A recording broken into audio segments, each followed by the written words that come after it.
part of me wants to run straight to Michael, to our secret spot. But I need to cool off first. I can't let him know that they got to me. Plucking a hay needle, I drag it along the fence post as I pass the orchard, slowing my breath to my measured steps. I used to be able to tell Michael anything, but we're more careful with each other now. Last summer, still reeling after I caught my dad at the apothecary, I let some snide comment slip out about his father, who runs the apothecary, runs the council, and all hell broke loose. He told me I needed to watch my tongue, that someone could think I was a usurper, that I could be burned alive if they ever found out about my dreams. I don't think he meant it as a threat, but it certainly felt like one. Our friendship could have ended right then and there, but we met the next day, like nothing happened.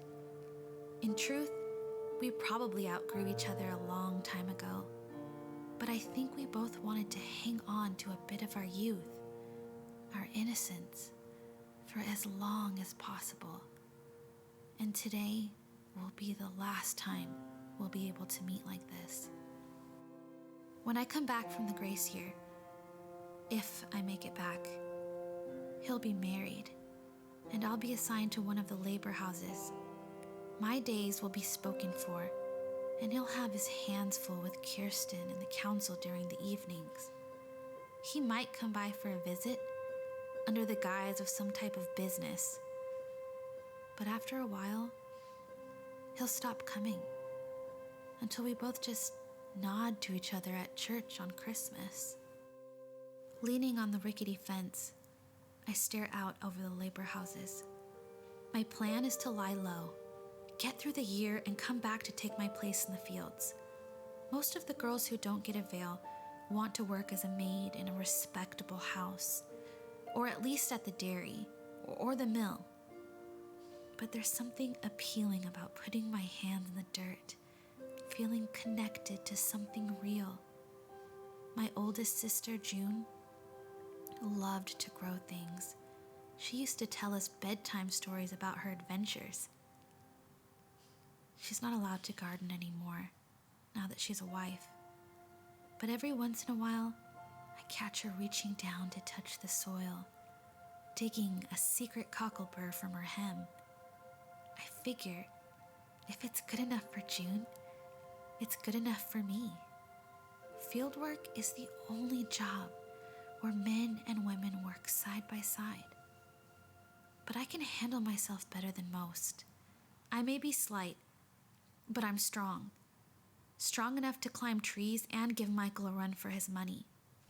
As I make my way to the secluded woods behind the mill, I hear guards approaching. I wonder why they're all the way out here. Not wanting any trouble, I dive between the bushes. I'm crawling my way through the bramble when Michael grins down at me from the other side. "You look, don't start," I say as I attempt to untangle myself, but a pearl gets caught on a twig and pops off, rolling into the clearing. "Such poise," he laughs, dragging his hand through his wheat-colored hair. "If you're not careful, you might get snapped up tonight."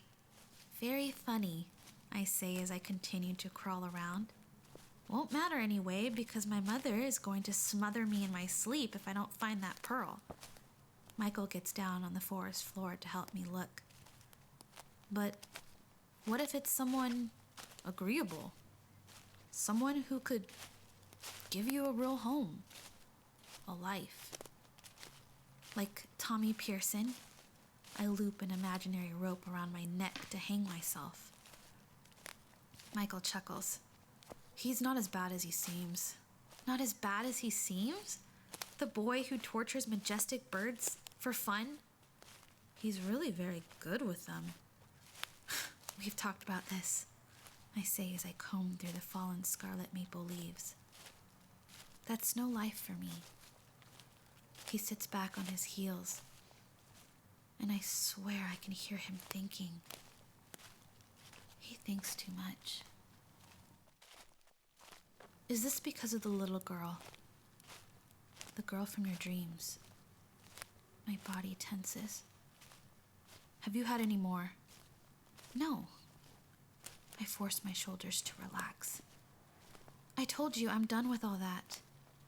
As we continue to search, I watch him out of the corner of my eye. I should have never confided in him about that. I should have never had the dreams at all. I just have to last one more day, and then I can rid myself of this magic for good. I saw guards on the lane, I say, trying not to be too obvious about my prodding. I wonder what they're doing all the way out here. He leans in, his arm grazing mine. They almost caught the usurper, he whispers. How? I ask a little too excitedly, and then quickly rein it in. You don't have to tell me. They set up a bear trap out in the woods, near the border of the county and the outskirts last night. It went off, but all they caught was a light blue stretch of wool and a lot of blood. How do you know? I ask, being careful not to seem too eager. The guards called on my father this morning and asked if anyone had come into the apothecary looking for medicine. I guess they called on your father as well to see if he treated any injuries last night. But he was indisposed. I knew what he meant. It was a polite way of saying my father was in the outskirts again. They're searching the county now. Whoever it is, they won't last long without proper care. Those traps are nasty business. His gaze eases down my legs, lingering on my ankles. Instinctively, I tuck them under my dress. I wonder if he thinks it could be me, if that's why he was asking about my dreams. Found it, he says, plucking the pearl from a bit of moss. I brush the dirt from my palms. I'm not knocking it. The whole marriage thing, I say, desperate for a change of subject. I'm sure Kirsten will worship you and bring you many sons, I tease as I reach for the jewel. But he pulls his hand back. Why would you say that? Please, everybody knows. Besides, I've seen the two of you in the meadow. A deep blush creeps over his collar as he pretends to clean off the pearl with the edge of his shirt. He's nervous. I've never seen him nervous before. Our fathers have planned out every detail. How many children we'll have, even their names. I look up at him and can't help but crack a smile. I thought it would be strange picturing him like that, but it feels right. How it's meant to be. I think he went along with me all those years, mostly on a lark. Something to pass the time, away from the pressures of his family and the grace year ahead. But for me, it was always something more than that. I don't blame him for becoming who he was supposed to be. He's lucky in a way to be at odds with your nature. What everyone expects from you is a life of constant struggle. I'm happy for you, I say, as I peel a red leaf from my knee. I mean it. He picks up the leaf, tracing his thumb along the veins. Do you ever think there's something more out there? More than all of this? I look up at him, trying to gauge his meaning. But I can't get caught up in this again.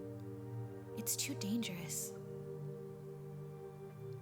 Well, you can always visit the outskirts. I punch him on the shoulder. You know what I mean. He takes a deep breath. You must know.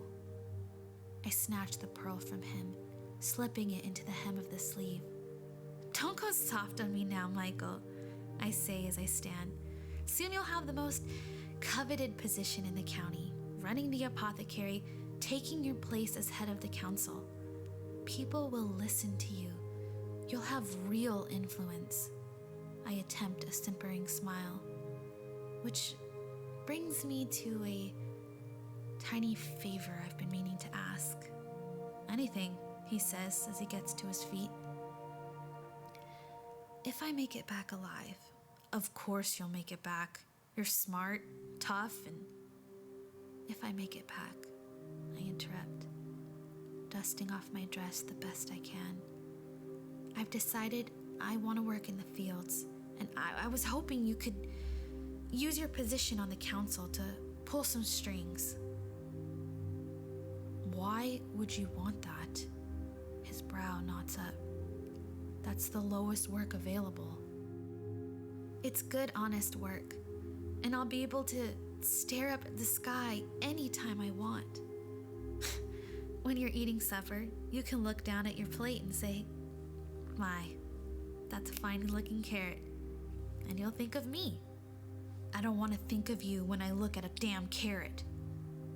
What's gotten into you? No one will be there to protect you." He starts pacing. "You'll be open to the elements. I've heard stories.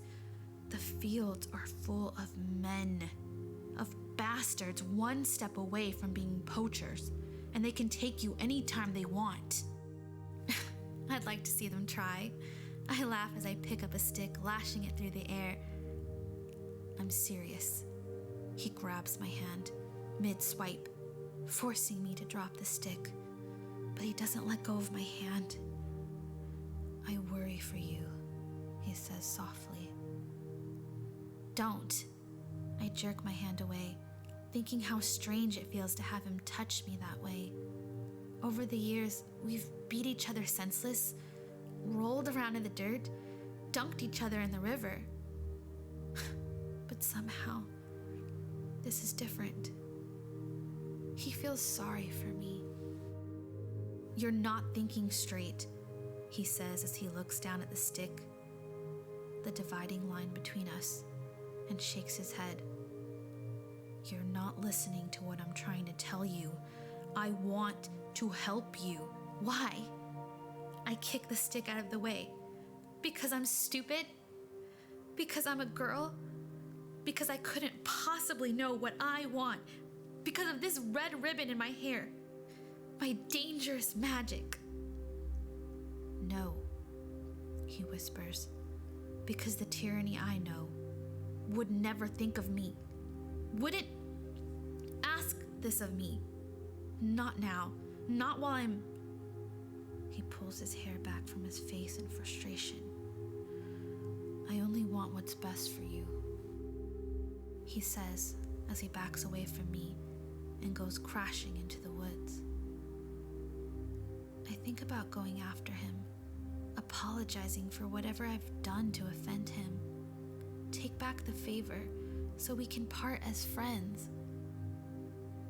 But maybe it's better this way. How do you say goodbye to your childhood?